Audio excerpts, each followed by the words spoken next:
है कि हमारे अब पैटर्न चेंज हो गया है। क्लास 10th का जो पैटर्न है वो है आपका ऑब्जेक्टिव क्वेश्चन, यानी कि 20 ऑब्जेक्टिव क्वेश्चंस आएंगे। तो यहाँ पर मैं आपको लोगों को इस पीजीआई प्लेटफॉर्म पर, किस पर, पीजीआई प्लेटफॉर्म पर मैं आप लोगों को क्वेश्चन ऑब्जेक्टिव की एक सीरीज लेकर के आया हूँ और ये कंटिन्यूअसली आप लोगों को रिकॉर्डेड वीडियो मिलते रहेंगे।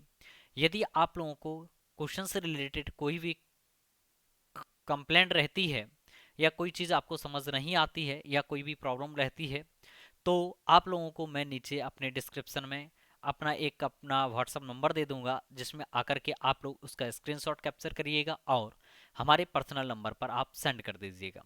जो भी आपको प्रॉब्लम्स होगी तो हमारी टीम हमसे बहुत जल्द कांटेक्ट करके आपकी समस्या को समाधान करेगी। तो आइएगा हम लोग स्टार्ट करते हैं आज का टॉपिक। तो आज का टॉपिक है हमारे साथ मेटल्स एंड नॉन मेटल्स, धातु और अधातु। तो डियर स्टूडेंट्स, यदि आप लोगों को ये वीडियो अच्छा लगे तो इसे प्लीज़ लाइक और शेयर ज़्यादा से ज़्यादा करें और लोगों को बताएं कि पीजीआई रामपुरा पर हम लोगों की क्लास 10th की ऑब्जेक्टिव सेशन की क्लासेस स्टार्ट हो चुकी हैं। यहाँ पर मैं अभी आप लोगों को क्लास 10th के साइंस के ऑब्जेक्टिव क्वेश्चन करा रहा हूँ। ये मेटल्स एंड नॉन मेटल्स का ये अभी हम आपको 1.0 करा रहा हूँ। अभ्यास कौन सा है? 1.0। अभी मैं आप लोगों के लिए इस प्रकार से आज के सेशन में हमारे पास 30 क्वेश्चन है। ओवरऑल कितने क्वेश्चन हैं? 30 क्वेश्चन हैं। आज मैं आपको यहाँ पर 30 क्वेश्चन के आंसर बताऊंगा और पूरा डिस्क्रिप्टिव टाइप का पूरा बताता हुआ चलूंगा। आंसर भी बताऊंगा और उनके साथ साथ उनका सॉल्यूशंस भी दूंगा कि किस प्रकार से आपके सॉल्यूशंस आ रहे हैं। ठीक है, तो इस वीडियो को आप लोग ज़्यादा से ज़्यादा शेयर करें। अगर इस वीडियो की रीच आप लोग ज़्यादा पहुंचा देते हैं तो मैं आप लोगों के लिए किसी और सब्जेक्ट के ऑब्जेक्टिव क्वेश्चंस भी लाऊंगा। ठीक है, तो चलिएगा आइएगा। क्वेश्चन नंबर फर्स्ट, जैसा कि आप लोगों को स्क्रीन पर दिखाई दे रहा है, क्वेश्चन नंबर फर्स्ट है हमारे पास, गुणों के आधार पर तत्वों को कितनी श्रेणियों में विभाजित किया जाएगा। तो यहाँ पर हमें ये बताना है कि जो हमारे पास एलिमेंट्स हैं उनको कितने आधार में बांटा गया है, गुणों के आधार पर कितने भागों में बांटा गया है। पहला ऑप्शन है 4, दूसरा है 6, तीसरा है 3 एंड चौथा है हमारे पास 2। तो देखिएगा, इन्हें हम लोगों ने धातु, अधातु एंड उपधातु कितने भागों में बांटा है? 3 भागों में बांटा है। पहला है हमारे पास धातु है, दूसरा हमारे पास कौन सा है? अधातु है एंड तीसरा हमारे पास उपधातु है। तो इन्हें हमने 3 भागों में बांटा हुआ है। ये हमारा ऑप्शन नंबर हो जाएगा थर्ड, यानी कि इसका करेक्ट ऑप्शन हो जाएगा 3। तो हमने तत्वों को गुणों के आधार पर कितने भागों में बांटा है? तो गुणों के आधार पर हमने इन्हें 3 भागों में बांटा हुआ है। वो 3 भाग कौन कौन से? धातु है, अधातु है, हमारे पास कौन सा है? अधातु है। देखिए, अभी मेरे को प्रैक्टिस नहीं है इससे लिखने की, तो धीरे धीरे आप लोगों के साथ हम जैसे ही ऑब्जेक्टिव क्वेश्चन को बनाते रहेंगे हमें धीरे धीरे प्रैक्टिस हो जाएगी। लेकिन आप लोग पेन कॉपी को लेकर के बैठिएगा। पेन कॉपी को आप अगर लेकर के बैठते हैं तो आप जो मैं आपसे बोलूँगा उस चीज़ को आप लोग ध्यानपूर्वक सुनिएगा और अपनी कॉपी में क्या करते चलिएगा? नोट डाउन करते चलिएगा। ठीक है, तो इन्हें 3 भागों में बांटा गया है। कौन कौन से? मेटल्स, नॉन मेटल्स एंड सब मेटल, या इन्हें हम लोग मेटेलॉइड के नाम से भी जानते हैं। तो इसका करेक्ट ऑप्शन हो जाएगा थर्ड ऑप्शन। नेक्स्ट हमारे पास सेकंड क्वेश्चन। सेकंड क्वेश्चन है, धातु वे तत्व हैं जिनमें, देखिएगा, धनायन बनाने की प्रवृत्ति होती है या ऋणायन बनाने की प्रवृत्ति होती है, हथौड़े से पीटने पर छोटे छोटे कणों में टूट जाने का गुण होता है, विद्युत तथा ऊष्मा के कुचालक होने का गुण होता है। देखिएगा, ये बी और सी और डी जो ऑप्शन है, ये सभी जो प्रॉपर्टीज पाई जाती हैं, ये सभी प्रॉपर्टीज आपकी अधातुओं में पाई जाती हैं। किस में पाई जाती हैं? अधातुओं में पाई जाती हैं। तो ये सभी प्रॉपर्टीज आपकी अधातुओं में पाई जाती हैं। तो बचा आपके पास क्या है? सिर्फ बचा आपके पास ऑप्शन नंबर फर्स्ट है। तो ऑप्शन नंबर फर्स्ट आपका सही हो जाएगा। जितनी भी धातुएं होती हैं तो धातुएं हमारी क्या? धनायन बनाने की प्रवृत्ति रखती हैं। क्या बनाने की प्रवृत्ति रखती हैं? धनायन बनाने की प्रवृत्ति रखती हैं। और जो ऋणायन बनाती हैं उन्हें हम लोग अधातु कहते हैं। हथौड़े से पीटने पर जो छोटे छोटे कणों में टूट जाते हैं उन्हें अभी हम लोग अधातु कहते हैं। एंड विद्युत तथा ऊष्मा के जो कुचालक होने का गुण होता है वो भी किस में होता है? अधातुओं में ही होता है। किस में होता है? अधातुओं में होता है। ठीक है, तो आई होप कि आप लोग बहुत अच्छे से इन चीज़ों को कैरी करते हुए चल रहे होंगे हमारे साथ। आप लोग पेन कॉपी को लेकर के बैठिएगा। जो भी आपको पॉइंट्स अच्छा लगता है, इंपॉर्टेंट लगता है, तो आप उस पॉइंट को नोट करते चलिएगा हमारे साथ। तो आइएगा, हम स्क्रीन पर आपके लिए थर्ड क्वेश्चन लेकर के आते हैं। तो थर्ड क्वेश्चन है हमारे पास कि वह धातु जो सामान्य ताप पर द्रव है, हमें ये बताना है वो कौन सा मेटल है जो आपका कमरे के ताप पर, देखिएगा, आपसे सामान्य ताप भी कह सकता है या कमरे के ताप कहा जाए या रूम टेम्परेचर कहा जाए, एक ही बात होती है। आपको बताते चलें कि आपका सामान्य ताप होता कितना है। तो यह सामान्य ताप हम लोग 25 डिग्री सेल्सियस मान करके चलते हैं। कितना मान करके चलते हैं? 25 डिग्री सेल्सियस ही हम लोग रूम टेम्परेचर को मान करके चलते हैं। या इसी को हम लोग अगर केल्विन में बदलते हैं तो यह हमारे पास 298 केल्विन होता है। कितना होता है? 298 केल्विन। तो यह हमारे पास 25 डिग्री सेल्सियस या 298 केल्विन है। तो यह पूछा जा रहा है कि वह धातु जो सामान्य ताप पर द्रव है, तो मरकरी हमारी कैसी होती है, सामान्य ताप पर द्रव होती है, तो इसका करेक्ट ऑप्शन कौन सा हो जाएगा, ए ऑप्शन इसका करेक्ट ऑप्शन हो जाएगा। तो आप लोग एक पर सही लगा लेंगे, एक क्वेश्चन पर आप लोग सही टिक लगा लेंगे। ठीक है, जल आपका जो होता है वह जल के फॉर्म में पाया जाता है, तो जल जो होता है वह लिक्विड के फॉर्म में पाया जाता है, लेकिन वह धातु नहीं है, जल आपका धातु नहीं है। ब्रोमीन जो होता है, ब्रोमीन आपका लिक्विड के फॉर्म में पाया जाता है, लेकिन ब्रोमीन आपका गैस है। लोहा है, लोहा आपका सॉलिड फॉर्म में पाया जाता है, किस फॉर्म में पाया जाता है, लोहा सॉलिड फॉर्म में पाया जाता है। ये दो तो आपके धातु हैं ही नहीं, जबकि तीसरे चौथा ये जो धातु है लोहा, लेकिन ये सॉलिड फॉर्म में पाया जाता है। तो इसका करेक्ट ऑप्शन हो जाएगा, इस पॉइंट नंबर ए हो जाएगा। चलिएगा नेक्स्ट क्वेश्चन देखते हैं। तो नेक्स्ट क्वेश्चन है हमारे पास, निम्न में से कौन सा तत्व धात्विक तत्व है। देखिएगा धात्विक तत्व यहाँ पर फास्फोरस तत्व को हम लोग धात्विक तत्व के रूप में मानते हैं। किस रूप में मानते हैं, धात्विक तत्व के रूप में मानते हैं फास्फोरस को। चलिएगा नेक्स्ट ऑप्शन देखते हैं। नेक्स्ट क्वेश्चन है हमारे पास, fifth number is copper, aluminium, silver and iron धातुओं में से विद्युत की सर्वश्रेष्ठ सुचालक धातु कौन सी है। देखिएगा इन सभी में अगर सर्वश्रेष्ठ सुचालक धातु की बात करें कि सबसे अच्छा इन वो कंडक्टर कौन होता है इलेक्ट्रिसिटी का, तो सबसे अच्छा जो कंडक्टर होता है वो आपका सिल्वर होता है। सिल्वर में आपकी बहुत अच्छी इलेक्ट्रिसिटी दौड़ती है, बहुत अच्छा करंट दौड़ता है, इसमें करंट का बिल्कुल भी ह्रास नहीं होता है, नेग्लिजिबल होता है, बिल्कुल ना के समान होता है। चलिएगा आगे नेक्स्ट क्वेश्चन देखते हैं। नेक्स्ट क्वेश्चन है हमारे पास स्क्रीन पर, निम्नलिखित धातुओं में से सर्वाधिक आघात वर्धनीय धातु है। तो आघात वर्धनीय मीन्स क्या होता है, जिसके पास चोट सहने की क्षमता होती है। क्या होती है, चोट सहने की क्षमता होती है। तो यहाँ पर हमें दिया गया first option aluminium, second option हमें दिया गया सोडियम, थर्ड ऑप्शन दिया गया हमें मैग्नीशियम एंड इसके बाद हमें ऑप्शन दिया गया है गोल्ड। तो देखिएगा जो सबसे अधिक आघात वर्धनीय धातु होती है वह हमारी गोल्ड होती है, सोना होती है। सोने की जितनी हमारी आघात वर्धनीय धातु कोई भी नहीं है। चलिएगा इसी में हम लोग आगे की ओर बढ़ते हैं। तो नेक्स्ट क्वेश्चन है हमारे पास सेवंथ नंबर है, धातुओं को पतले तारों में खींचने की क्षमता को कहते हैं। देखिए जब धातु होते हैं अगर उनको हम लोग हथौड़े से पीट दें और उन्हें पतले तारों के रूप में खींच लें, तो यह गुण हमारा तन्यता का गुण कहलाता है। किसका गुण कहलाता है, तन्यता का गुण कहलाता है। टेंसाइल स्ट्रेंथ कहलाती है, क्या कहलाती है, टेंसाइल स्ट्रेंथ, उसको खींचने का गुण। तो ऑप्शन करेक्ट हो जाएगा आपका ए पॉइंट। आइएगा नेक्स्ट क्वेश्चन देखते हैं। ऐसी कौन सी धातु है जिसका प्रयोग बल्ब के फिलामेंट यानी कि तंतु बनाने में किया जाता है। हमें उस धातु का नाम बताना है जिसमें बल्ब की जो धातु जो बल्ब का फिलामेंट बना रहता है वह किस धातु का बना रहता है। तो आई होप कि आप सभी लोग जानते हो टंगस्टन धातु का बना रहता है। टंगस्टन का संकेत जो होता है वह कैपिटल डब्ल्यू होता है। इस चीज को विशेष ध्यान रखें, टंगस्टन का संकेत क्या होता है, डब्ल्यू होता है। ये क्वेश्चन आपसे बन सकता है, पूछा जा सकता है, क्योंकि बहुत से बच्चे इसमें क्या करते हैं, टंगस्टन को टी एन वगैरह समझ लेते हैं। तो यह टी एन वगैरह बिल्कुल भी नहीं होता है, ये टंगस्टन आपका डब्ल्यू होता है। क्या होता है, डब्ल्यू होता है। चलिएगा नेक्स्ट क्वेश्चन देखते हैं हम लोग। सोना धातु का घनत्व मैग्नीशियम की अपेक्षा होता है। हमें ये बताना है कि सोने का जो घनत्व है वह मैग्नीशियम की अपेक्षा होता है। तो यह 9 नंबर का जो ऑप्शन करेक्ट हो जाएगा वह ऑप्शन करेक्ट हो जाएगा आपका बी पॉइंट। कौन सा हो जाएगा, बी पॉइंट, यानी कि अधिक होता है। जो आपका गोल्ड है, इस गोल्ड का मैग्नीशियम धातु की अपेक्षा आपका जो डेंसिटी होता है, डेंसिटी मतलब घनत्व जो होता है वह घनत्व कैसा होता है, अधिक होता है। आइएगा 10 नंबर क्वेश्चन की हम आपसे बात करते हैं। 10 नंबर क्वेश्चन जैसा कि स्क्रीन पर आ रहा है। तो 10 नंबर हमारे पास है क्या, एल्युमिनियम धातु का उपयोग खाना पकाने वाले बर्तनों के निर्माण में किया जाता है। किसमें किया जाता है, खाना पकाने वाले। जैसा कि आप लोगों ने अपने घरों में देखा होगा कि जो हमारे पास खाना पकाने वाले बर्तन होते हैं उनमें हम लोग एल्युमिनियम का ज़्यादातर प्रयोग करते हैं। निम्न में से कौन से गुण एल्युमिनियम के इस कार्य के लिए उपयोगी। तो हमें यही बताना है। यहाँ जो आपको ऑप्शन दिए गए हैं, यहाँ आपको 4 ऑप्शन दिए गए हैं। इन 4 में से मुझे ये सिलेक्ट करना है कि वो कौन सा गुण है जिसके लिए हम लोग एल्युमिनियम की धातु का प्रयोग करते हैं। किसका प्रयोग करते हैं, एल्युमिनियम की धातु का प्रयोग करते हैं। तो चलिएगा ऑप्शन नंबर हमें फर्स्ट जो दिया जा रहा है, तो ऑप्शन नंबर फर्स्ट क्या है, ऊष्मीय सुचालक। यस बिल्कुल बात सही है कि ये जो एल्युमिनियम है यह ऊष्मा का सुचालक होता है, ऊष्मा का ये इंडिकेटर होता है, बहुत अच्छा इंडिकेटर होता है। तन्यता आपको दो बार गुण दे दिया गया, ये तो करेक्ट इनकरेक्ट ऑप्शन है ही आपके। इसके बाद चौथा ऑप्शन हो जाएगा आपका उच्च गलनांक। तो ऑप्शन कौन कौन से सही हुए, फर्स्ट एंड फोर्थ। देखिएगा अगर मैं आप लोगों से बात करूं तो अब थोड़ा सा परीक्षा का पैटर्न चेंज हो गया है एमसीक्यूएस क्वेश्चन पूछने का। अधिकांशतः ऐसे क्वेश्चन के आंसर जरूर बनते हैं, मतलब कि आपको 4 ऑप्शन दे देंगे, फिर आपको नीचे 4 ऑप्शन देंगे, बताइएगा फर्स्ट सेकंड होगा, सेकंड थर्ड होगा, थर्ड फोर्थ होगा या इनमें से कोई नहीं होगा। तो यहाँ पर आप देख सकते हैं फर्स्ट और चौथा आंसर है आपका। तो यहाँ पर ऑप्शन नंबर कौन सा करेक्ट हो जाएगा आपका, लास्ट ऑप्शन हो जाएगा। कौन सा हो जाएगा, लास्ट ऑप्शन आपका करेक्ट ऑप्शन हो जाएगा। तो आई होप कि आप सभी लोग अच्छे से अंडरस्टैंड करते हुए चल रहे होंगे। मैं आप लोगों को कुछ बातें भी बताते हुए चल रहा हूं, इसको आप लोग वीडियो को पॉज करके आप लोग देख करके लिख लीजिएगा और सारी चीज़ों को आप लोग कंप्लीट कर लीजिएगा, ठीक है। ओके, आइएगा नेक्स्ट, आगे हम लोग इसी पॉइंट में पढ़ते हैं। तो नेक्स्ट है हमारे पास, निम्न में से कौन सी धातु ठंडे जल के साथ हाइड्रोजन गैस निकालती है। मुझे ये बताना है इसमें से कौन सी धातु है जो ठंडे जल के साथ हाइड्रोजन गैस को निकालती है।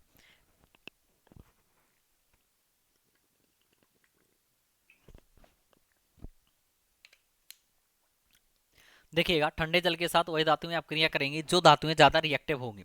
अब हमने आपको बताया हुआ है कि जो विद्युत रासायनिक श्रेणी में, इलेक्ट्रोकेमिकल सीरीज में, किसमें, इलेक्ट्रोकेमिकल सीरीज में, जिन विद्यार्थियों को इलेक्ट्रोकेमिकल सीरीज यदि नहीं पढ़ी है तो डिस्क्रिप्शन में लिंक दिया गया है विद्युत रासायनिक श्रेणी का, इलेक्ट्रोकेमिकल सीरीज का, तो वहां पर आप विजिट करिएगा। तो पहले आप इलेक्ट्रोकेमिकल सीरीज को देख लीजिएगा, इसके बाद में आप मेटल्स एंड नॉन मेटल्स के क्वेश्चंस को सॉल्व करिएगा। तो इसमें से सबसे ज्यादा हमारी जो होती है सक्रिय धातु है कौन सी होती है, पोटेशियम। तो पोटेशियम हमारी ठंडे जल के साथ भी रिएक्शन करने के लिए सक्रिय रहती है। यह गर्म जल के साथ तो करती है क्रिया, लेकिन यह ठंडे जल के साथ भी क्रिया करने के लिए कैसी रहती है, सक्रिय रहती है। आइएगा नेक्स्ट क्वेश्चन देखते हैं। नेक्स्ट क्वेश्चन है हमारे पास 12 नंबर, निम्नलिखित में से कौन सी धातु जल के साथ सामान्य ताप पर क्रिया करती है। देखिएगा, फिर वही बात आ गई है आपके पास। तो हमने कहा है कि इलेक्ट्रोकेमिकल सीरीज का मैंने डिस्क्रिप्शन में लिंक दे दिया है, तो वहां पर आप विजिट करके पहले आप इलेक्ट्रोकेमिकल सीरीज यानी कि विद्युत रासायनिक श्रेणी को देख लीजिएगा, तत्पश्चात आप लोग सॉल्व करें, ठीक है। तो यहाँ पर हमारे पास जो धातु है जल के साथ सामान्य ताप पर क्रिया करेगी तो सक्रिय धातु करेगी, और सक्रिय धातु यहाँ पर कौन सी हमारी, सोडियम है। कौन सी है, सोडियम है। तो सोडियम हमारी सक्रिय धातु होने के कारण यह सामान्य जल पर यानी कि धातु के जल के साथ सामान्य ताप पर भी क्रिया करने के लिए यह रिएक्टिव है। नेक्स्ट क्वेश्चन देखते हैं। नेक्स्ट क्वेश्चन है हमारे पास, क्वेश्चन नंबर है 13। तो धातुओं के ऑक्साइड होते हैं। देखिएगा, जब धातु ऑक्सीजन के साथ क्रिया करता है, किसके साथ क्रिया करता है, जब धातु हमारा ऑक्सीजन के साथ क्रिया करता है, तो यह धातु को जब हम ऑक्सीजन के साथ डालते हैं तो इस प्रकार से ऑक्सीजन के साथ इसे डाल दिया जाता है, तो धातु का क्या बनता है, ऑक्साइड बनता है। धातु ऑक्सीजन के साथ क्रिया करके हमारा धातु क्या बनाता है, धातु ऑक्साइड बनाता है। और जो भी हमारे पास धातु ऑक्साइड बनते हैं उनकी जो प्रकृति होती है वह प्रकृति हमारी क्षारीय होती है। कैसी होती है, क्षारीय होती है। मैं बता रहा हूँ कि यह किस प्रकार से क्षारीय होती है। तो सर्वप्रथम तो मैं ये आपको लिख दूं कि यह क्या बनाते हैं, धातु ऑक्साइड बनाते हैं। धातु जब ऑक्सीजन से क्रिया करते हैं, किससे क्रिया करते हैं, धातु जब हमारे ऑक्सीजन से क्रिया करते हैं तो यह ऑक्सीजन से क्रिया करके हमारा क्या बनाते हैं, ये धातु ऑक्साइड बनाते हैं। अगर इन धातु ऑक्साइडों को, किनको, इन धातु ऑक्साइडों को हम किसके साथ डाल दें, वाटर के साथ डाल दें, किसके साथ रिएक्ट करा दें, वाटर के साथ रिएक्ट करा दें, तो आप लोगों को याद होगा मैंने ऑफलाइन क्लासेस में आप लोगों को बताया है कि जब भी जल से क्रिया कराने के लिए बोल दिया जाए तो जल को हम लोग क्या लिखते हैं, HOH लिखते हैं। क्या लिखते हैं, HOH। तो यह जो धातु ऑक्साइड है, यह धातु ऑक्साइड HOH से क्रिया करेगा, यानी कि जब वह HOH से क्रिया करेगा तो वह हमारा धातु का हाइड्रोक्साइड बनाएगा। क्या बनाएगा, धातु का यह हाइड्रोक्साइड बनाएगा। और जितने भी धातु के हाइड्रोक्साइड बनेंगे उनकी प्रकृति कैसी होगी, क्षारीय होगी। तो वो सभी हमारे कैसी प्रकृति के होंगे, तो वह सभी हमारे क्षारीय प्रकृति के होंगे। चलिएगा, तो इसमें हमारा जो करेक्ट ऑप्शन हो जाएगा वो करेक्ट ऑप्शन कौन सा हो जाएगा, बी पॉइंट हो जाएगा। नेक्स्ट क्वेश्चन देखते हैं इसमें 13 क्वेश्चन। 13 क्वेश्चन हमारे पास क्या, कुछ धातुएं जैसे कि एल्युमिनियम है, जिंक है, लेड है, बेरिलियम है, ऑक्सीजन से क्रिया करके ऑक्साइडों का निर्माण करते हैं। वेरी गुड, बहुत बढ़िया। तो ये धातुएं हैं, ये धातुएं क्या करती हैं, ऑक्सीजन से क्रिया करके, ऑक्सीजन से क्रिया करके यह क्या बनाती हैं, ऑक्साइडों का निर्माण करती हैं। इन ऑक्साइडों की प्रकृति कैसी होती है, तो देखिएगा मुझे यही बताना है कि इन ऑक्साइडों की प्रकृति है जो वह कैसी होगी। तो आप लोगों को बता दें कि एल्युमिनियम जब हमारा ऑक्सीजन से क्रिया करता है तो एल्युमिनियम, देखिएगा ऑक्सीजन से क्रिया करके एल्युमिनियम, यह ऑक्सीजन से क्रिया करेगा तो यह एल्यूमिना बनाता है, Al2O3। देखिएगा, यहाँ पर मैं पेन टैप से ज़्यादा नहीं लिख पाता हूँ क्योंकि मुझे आदत नहीं है, मुझे बोर्ड पर लिखने की आदत है। तो आप लोग लिखते चलिएगा, मैं बोलते चल रहा हूँ। एल्यूमिनियम हमारा ऑक्सीजन से क्रिया करेगा तो Al2O3 बनाएगा। Zn हमारा ऑक्सीजन से रिएक्शन करेगा तो ZnO2 बनाएगा। क्या बनाएगा, ZnO2 बनाएगा, सॉरी ZnO बनाएगा, सॉरी ZnO बनाएगा। क्या बनाएगा, ZnO। इसी प्रकार से लेड हमारा रिएक्शन करेगा पीवी जब हमारा रिएक्शन करेगा किसके साथ, ऑक्सीजन के साथ, जब यह रिएक्शन करेगा तो यह PbO बनाएगा। क्या बनाएगा, PbO बनाएगा। एंड जो बेरिलियम है वह बेरिलियम जब हमारा ऑक्सीजन से क्रिया करेगा, किससे क्रिया करेगा, ऑक्सीजन से क्रिया करेगा, तो यह हमारा बेरिलियम का क्या बनाएगा, ऑक्साइड बनाएगा, BeO बनाएगा। ठीक है, तो जब यह BeO बनाएगा तो इन सब की जो प्रकृति होती है, यहाँ पर इन सब की जो प्रकृति होती है, यह प्रकृति हमारी होती है उभयधर्मी, एम्फोटेरिक होते हैं। ये कैसे होते हैं, एम्फोटेरिक। एम्फोटेरिक मतलब कि इनमें अम्लीयता और क्षारीयता दोनों के गुण पाए जाते हैं, मतलब कि ये अम्लीय भी हो सकते हैं और क्षारीय भी हो सकते हैं। तो ऐसे पदार्थ जो अम्लीय और क्षारीय दोनों प्रकृति के होते हैं उन्हें हम लोग क्या कहते हैं, उभयधर्मी कहते हैं। क्या कहते हैं, उभयधर्मी। नेक्स्ट है हमारे पास, क्या होता है जब कैल्शियम की जल से क्रिया करवाई जाती है। देखिएगा, क्वेश्चन बहुत ही बढ़िया है, बहुत बेहतरीन क्वेश्चन है कि क्या होता है जब कैल्शियम जल से क्रिया करता है। तो देखिएगा, यह जल से अब क्रिया नहीं करता है, बिल्कुल करता है। जो कैल्शियम है वह जल से क्रिया करता है। यह जल से विस्फोटक क्रिया करता है। यह जल से कम विस्फोटक क्रिया करता है, यस, जल से कम विस्फोटक क्रिया करता है, इतनी तीव्र क्रिया नहीं होती है। हाइड्रोजन गैस के बुलबुले बनते हैं तथा कैल्शियम की सतह पर यहाँ क्वेश्चन ये अधूरा छूटा हुआ है, मैं आप लोगों को बता देता हूँ। यहाँ पर आप लोग इसमें ऑप्शन बढ़ा लीजिएगा, इसमें 2 ऑप्शन करेक्ट हो जाएंगे। एक तो यही हो जाएगा आपका ये थर्ड नंबर ऑप्शन, यहाँ पे सेकंड लिखा हुआ है गलती से, ये थर्ड नंबर आप कर लीजिएगा इसको। तो ये आपका कौन सा हो जाएगा, थर्ड नंबर हो जाएगा, इसको आप लोग चेंज कर लीजिएगा। तो यहाँ क्या, हाइड्रोजन गैस के बुलबुले बनते हैं तथा कैल्शियम की सतह पर जमा हो जाते हैं। किसकी सतह पर, तथा कैल्शियम की सतह पर जमा हो जाते हैं। आप यहाँ पर पूरा सेंटेंस ये कर लीजिएगा, थोड़ा यहाँ क्वेश्चन के बनाने में मिसप्रिंट हो गया, जमा हो जाते हैं। तो यह जब जमा हो जाएंगे, जमा हो जाते हैं इस प्रकार से, ठीक है। तो ये दोनों करेक्ट ऑप्शन हो जाएंगे आपके। तो कैल्शियम क्या करता है, कैल्शियम जब हमारा वाटर से रिएक्शन करता है तो किस प्रकार से रिएक्शन होता है, देखिएगा कैल्शियम है, इसकी रिएक्शन हम लोग किससे करवाएंगे, जल से। अभी हमने आपको बताया था कि जल से जब भी क्रिया करवाई जाती है तो जल को हम लोग क्या लिखते हैं, HOH लिखते हैं। और HOH से यही क्रिया करेगा तो यह क्या बनाएगा, चूने का पानी बनाएगा, यानी कि CaOH का होल ट्वाइस बनाएगा। क्या बनाएगा, CaOH का होल ट्वाइस। जब यह CaOH का होल ट्वाइस बनाएगा और यहाँ से कौन सी गैस को रिलीज करेगा, तो यहाँ से यह H2 गैस को रिलीज करेगा। तो H2 गैस ये रिलीज हो जाएगी, कौन सी गैस रिलीज हो जाएगी, H2 गैस। और जो हाइड्रोजन गैस के बुलबुले होते हैं, किसके बुलबुले होते हैं, हाइड्रोजन गैस के बुलबुले होते हैं। यही बुलबुले क्या होते हैं, कैल्शियम के परत पर चढ़ जाते, कैल्शियम के ऊपर जमा हो जाते हैं। किसके ऊपर जमा हो जाते हैं, कैल्शियम के ऊपर। जब यह कैल्शियम के ऊपर जमा हो जाते हैं ये बुलबुले, तो कैल्शियम उसमें क्या होता है, तैरने लगता है, फ्लोटिंग करने लगता है। क्या करने लगता है, तैरने लगता है, ठीक है। तो आई होप कि आप लोग समझ गए होंगे, बहुत अच्छे से चीज़ों को कंप्लीट कर रहे होंगे। नेक्स्ट है हमारे पास क्वेश्चन नंबर 16। आयरन का निम्न में से कौन सा ऑक्साइड आयरन की जलवाष्प से देर तक अपक्रिया के परिणाम स्वरूप प्राप्त होता है। तो देखिएगा, जो आयरन है, आयरन की हमें किससे रिएक्शन करवानी है, जलवाष्प से। किससे करवानी है, जलवाष्प से इसकी क्रिया करवानी है। तो जब हम इसकी क्रिया जलवाष्प से करवाएंगे तो जलवाष्प से क्रिया कराने पर देखिएगा यह कई प्रकार के ऑक्साइड का निर्माण करेगा। आयरन जो है, आयरन को अगर हम वाटर के साथ डाल दें, किसके साथ डाल दें, HOH के साथ। देखिएगा, आपको बताते हैं कि वाटर के साथ जब भी हम क्रिया करते हैं तो जल को हम लोग क्या लिखते हैं, HOH लिखते हैं। तो Fe जब हमारा OH से रिएक्शन करेगा तो ये FeOH का होल थ्राइज बनाएगा। क्या बनाएगा, FeOH का होल थ्राइज। जो कि हमने आप लोगों को बताया हुआ था कि FeOH का होल थ्राइज यानी कि आयरन का हाइड्रोक्साइड, जो ट्राई हाइड्रोक्साइड है, यह अनस्टेबल होता है। कैसा होता है, ये अनस्टेबल होता है। तो जब यह आपका अनस्टेबल होता है तो ये अपने आप को स्टेबलाइज करने के लिए ये एक कंपाउंड बनाता है जिसका नाम है Fe लिखना है यहाँ पे। तो ये Fe2O3 बनाता है। क्या बनाता है, Fe2O3 बनाता है। लेकिन हमसे क्वेश्चन ये नहीं पूछ रहा है, हमसे क्वेश्चन ये पूछा जा रहा है कि जल वाष्प से देर तक अपक्रिया कौन करेगा। तो जो जल वाष्प से देर तक अपक्रिया करेगा वह करेगा Fe3O4 करेगा। कौन करेगा, Fe3O4 करेगा। अधिकांशतः देखिएगा, आपको बता दें कि आयरन जो होता है, आयरन अपने 2 प्रकार के ऑक्साइड बनाता है। एक आयरन +2 जिसको हम लोग फेरस के नाम से जानते हैं। किसके नाम से जानते हैं, फेरस के नाम से। जो Fe होता है वह +2 बनाता है। क्या बनाता है, +2, जिसे हम लोग फेरस कहते हैं। एंड Fe जो होता है यह +3 बनाता है, जिससे हम लोग क्या कहते हैं, फेरिक कहते हैं। क्या कहते हैं, फेरिक।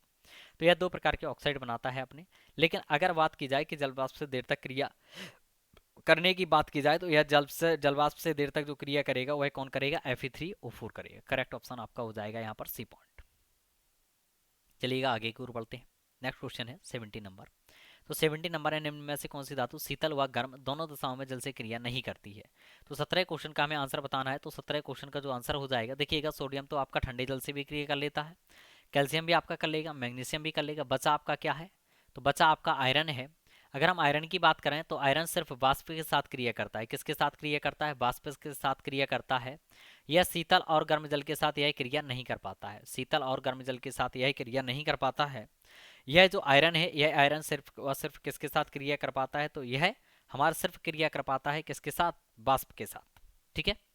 तो आई होप कि आप लोग बहुत अच्छे से चीज़ों को कंप्लीट करते हुए चल रहे होंगे और वीडियो का आनंद भी ले रहे होंगे। अगर अगर आपको वीडियो बहुत ही अच्छा लग रहा है तो प्लीज़ आप वीडियो को ज़्यादा से ज़्यादा आप सभी लोग शेयर करिएगा इसे। अगला पॉइंट है हमारे पास 80 नंबर। 80 नंबर क्या है, जस्ता। जस्ता किसको हम लोग कहते हैं, जिंक को कहते हैं। किसको कहते हैं, जिंक को। तो जस्ता धातु हाइड्रोक्लोरिक अम्ल यानी कि HCl से क्रिया करवाई जा रही है। किससे क्रिया करवाई जा रही है, HCl से क्रिया। तो Zn की क्रिया HCl से करवा दो तो ZnCl2 बन जाएगा। क्या बन जाएगा, ZnCl2 बन जाएगा।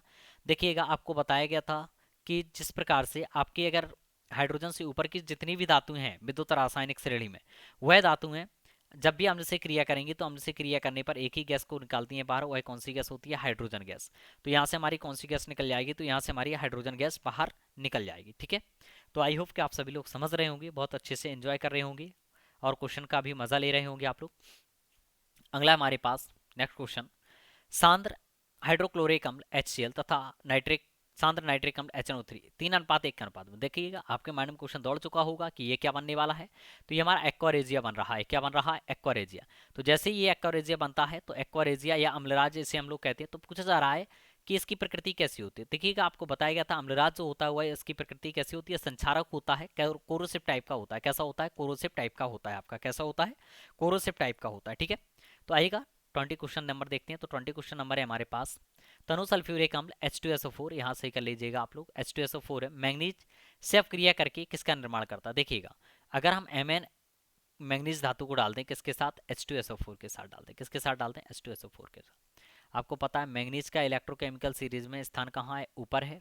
तो जब इसको डालेंगे तो मैंगनीज जो है वह रिएक्शन कर लेगा सल्फेट आयन से। किससे कर लेगा? सल्फेट आयन से। तो MnSO4 बना देगा। क्या बना देगा? MnSO4 बना देगा। और कौन सी गैस को बाहर निकाल देगा? तो यह हमारा हाइड्रोजन गैस को बाहर निकाल देगा। कौन सी गैस को बाहर निकाल देगा? हाइड्रोजन गैस यह बाहर निकाल देगा। ठीक है, तो यहाँ पर ऑप्शन नंबर कौन सा बन जाएगा आपका? ए ऑप्शन बन जाएगा, यानी कि ऑप्शन नंबर ए बनेगा MnSO4। क्या बन जाएगा? MnSO4।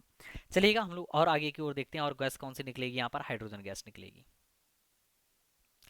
तो आप लोग समझ ही गए होंगे, सब्सक्राइब तो करना ही करना है, इस लाइक शेयर भी करना है, और जो भी आपको समस्या आ रही है तो उसमें आप लोगों को कमेंट करना है, और ये बेल आइकन को दबाना बिल्कुल भी आप लोग मत भूलें। ठीक है, आगे देखते हैं, जब किसी कम सक्रिय धातु को अधिक सक्रिय धातु के धनायनों के विलयन में डाला जाता है, किस में डाला जाता है? धनायनों के विलयन में डाला जाता है, तो क्या होता है? देखिएगा कम सक्रिय धातु को कहाँ डाल रहे हैं? अधिक सक्रिय धातु के विलयन। भाई भाई नहीं, गलत डाल रहे हैं, गलत डाल रहे हैं, ऐसा नहीं होता है। आप सक्रिय धातु को डालिएगा कम सक्रिय धातु में, जो अधिक सक्रिय धातु के धनायन है उनको किस में डालिएगा? कम सक्रिय धातु में, तो वह विस्थापित कर देगा। तो या तो भैया कोई क्रिया ही नहीं होगी। समझ रहे हैं ना? आप लोगों को बताया गया था अगर हम अधिक सक्रिय धातु को कम सक्रिय धातु में डाल दें तो वह क्रिया कर लेगा। तो वह क्या कर लेगा? क्रिया कर लेगा। लेकिन यहाँ पर तो कोई क्रिया ही नहीं होगी, तो यहाँ पर कोई क्रिया नहीं होगी। अगर इसको उल्टा कर दें, अधिक सक्रिय को किस में डाल दें? कम सक्रिय में डाल दें, तो हमारा यह क्या कर देगा? कम सक्रिय धातु का विस्थापन कर देगा। ठीक है, चलिएगा आगे है हमारे पास 22 नंबर, निम्न में से कौन सी धातु अम्ल से हाइड्रोजन गैस विस्थापित करती है? देखिएगा जिस धातु का स्थान कहाँ होगा? हाइड्रोजन के ऊपर होगा। कहाँ होगा? हाइड्रोजन के ऊपर। तो ये जितनी भी धातुएं नीचे की रखी ये सभी हाइड्रोजन के नीचे हैं, लेकिन मैग्नीशियम धातु हमारी हाइड्रोजन के ऊपर है, तो यही ऑप्शन आपका करेक्ट हो जाएगा। देखिएगा इलेक्ट्रोकेमिकल सीरीज से क्वेश्चन बनते हैं, इसलिए मैंने आपसे बोल रहा हूँ कि जिन लोगों को अभी तक नहीं पढ़ा है, डिस्क्रिप्शन में मैंने आपका लिंक दे दिया है, वहाँ पर जाकर के आप सबसे पहले पढ़ लीजिएगा इलेक्ट्रोकेमिकल सीरीज है क्या। ठीक है, आएगा 23 नंबर क्वेश्चन हम लोग करते हैं।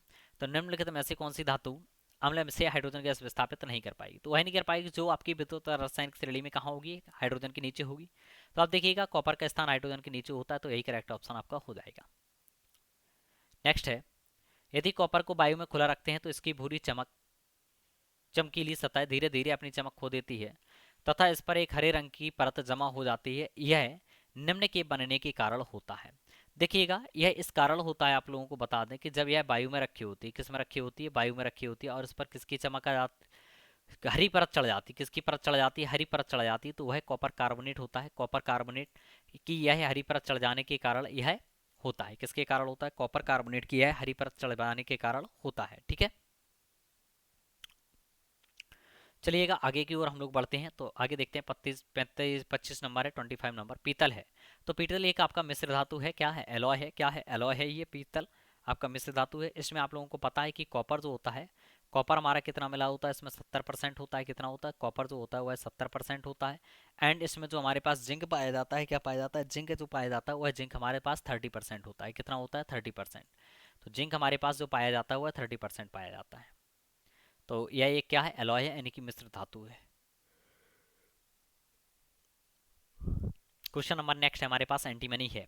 तो देखिएगा एंटीमनी हमारा एक क्या होता है? उपधातु होता है। क्या होता है? उपधातु। उपधातु हमारे पास कितने हैं? आप लोगों को बताया गया था उपधातुओं की संख्या कितनी है। बोरॉन है, सिलिकॉन है, जर्मेनियम है। क्या है? जर्मेनियम है। तो ये सभी हमारे क्या हैं? जर्मेनियम है। आर्सेनिक है। क्या है? आर्सेनिक है। एंटीमनी है, एंटीमनी को ही हम लोग एस बी कहते हैं। क्या कहते हैं? एस बी कहते हैं। एंड हमारे पास टेल्यूरियम है। तो ये सभी हमारे पास क्या होते हैं? उपधातुएं हैं। क्या हैं ये सभी उपधातुएं कहलाती हैं। क्या कहलाती हैं? उपधातुएं। नेक्स्ट हमारे पास 27 नंबर, एल्युमिनियम कार्बाइड पर जल की क्रिया द्वारा इनमें से कौन सा हाइड्रोकार्बन उत्पन्न होता है? देखिएगा, एल्युमिनियम कार्बाइड का अगर हम बात करें आप लोगों से, तो Al4C3, ये हमारे पास किसका फार्मूला है? एल्युमिनियम कार्बाइड का है। जल से क्रिया करा रहे हैं, आप लोगों को पता है कि जल को जब भी हम लिखते हैं तो HOH लिखते हैं। क्या लिखते हैं? HOH लिखते हैं।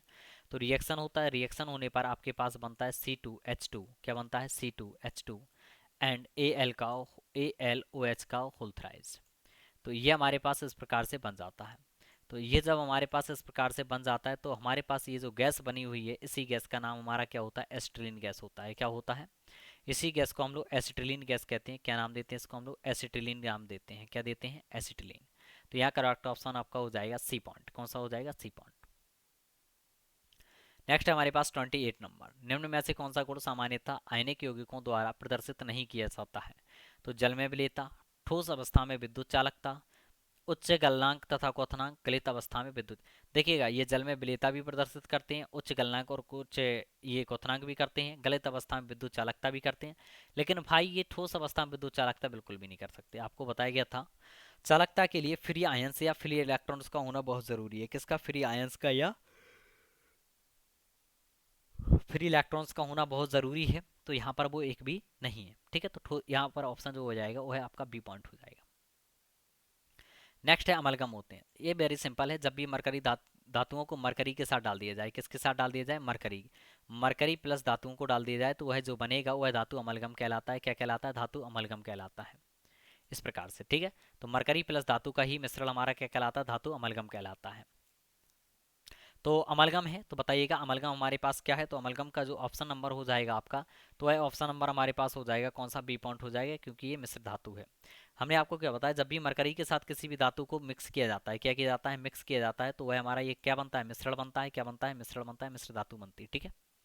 29 के बाद हमारे पास लास्ट क्वेश्चन है 30 नंबर। कौन सा है? 30 नंबर है हमारे पास, जलवर जर्मन सिल्वर का संगठन निम्न है। ओके, बहुत बढ़िया, वेरी गुड। तो आपको दिया नहीं गया है, यहाँ पर से देना चाहिए था। तो हमारे पास जो जर्मन सिल्वर है उसका हमारे पास है, निम्नलिखित में ऐसी कौन सी धातु नहीं है? तो देखिएगा, जर्मन जो सिल्वर होता है इसमें हम आप लोगों को बताते हैं, इसमें हमारे पास कॉपर जो होता है, कॉपर हमारे पास 50% पाया जाता है। कितना पाया जाता है? 50% पाया जाता है। एंड इसमें हमारे पास जिंक जो होता है वह 35% पाया जाता है। कितने परसेंट पाया जाता है? जिंक जो होता है 35% पाया जाता है।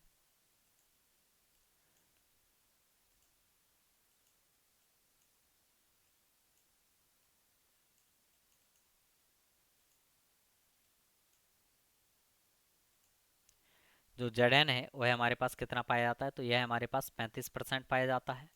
एंड इसमें जो निकल होता है, क्या होता है? निकल। तो निकल देखिएगा आपके पास बचा कितना है? 15% निकल पाया जाता है। देखिएगा, इसका नाम है जर्मन सिल्वर। जर्मन सिल्वर में वास्तविकता में सिल्वर ही नहीं पाया जाता है। क्या नहीं पाया जाता है? सिल्वर ही नहीं पाया जाता है। तो ये यहाँ पर आपका कंप्लीट हो जाता है। Thanks for watching. आप लोग, अगर आप लोगों को वीडियो काफ़ी अच्छा लगा है और आप लोग अगर इसकी डिमांड करते हैं कि सर इसका अभ्यास नंबर 2.0 लेकर के आइएगा, तो आप कमेंट करिएगा और वीडियो को ज़्यादा से ज़्यादा शेयर करिएगा, तब मैं आप लोगों के लिए 2.0 लेकर के आऊँगा। ठीक है, तो इस सेशन को यहीं पर कंप्लीट करते हैं। आप लोग जैसा कमेंट करेंगे हम आप लोगों के लिए वैसे ही वीडियोज़ को लाते रहेंगे। Thank you for today, all the best, have a nice day. जय हिंद, जय भारत।